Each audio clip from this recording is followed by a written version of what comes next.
In a prior video titled Top Producer or Iceberg, I discussed the strategy used by some agents who overprice or agree to overpriced listings to rack up high sales volumes and commissions by tying sellers in long listing agreements.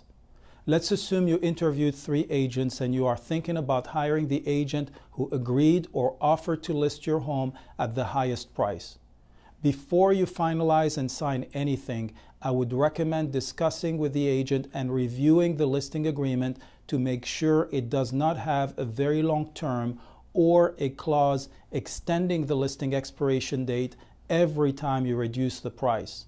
If the listing agent is not lying to you and truly believes your overpriced list price can be achieved, then the agent should be held accountable to get you sold within the initial listing term without the need for any extensions.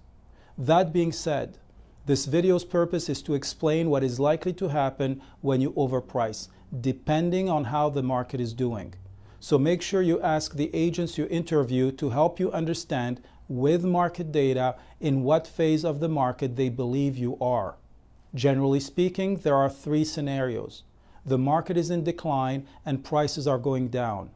The market is stable and prices are flat. The market is growing and prices are going up.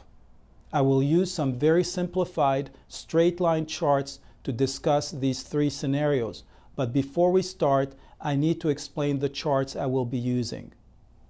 The left vertical axis represents the dollar amount of prices. The horizontal line represents time, here in months. This chart illustrates how when home sales prices are plotted, they never follow straight lines, but rather form a cloud pattern of points. As time goes on and more sales happen and are plotted, the shape of the cloud shows the general market price trend, which is simplified into a line that is easier to follow. Scenario number 1. You overprice in a declining market. As you can see on this chart, the market prices are going down and away from your list price, and the gap keeps only getting bigger as time goes on.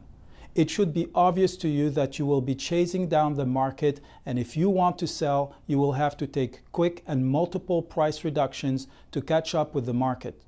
The longer you take catching up with the market, and the lower the price you will get.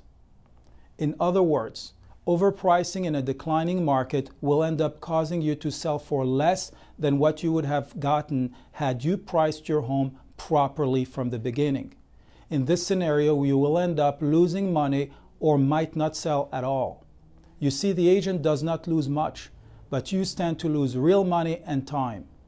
Also, be aware that the longer your property sits on the market, the more stale it becomes and the more buyers are turned off because they think there is something wrong with it. After a while, you might have to price it below market to sell.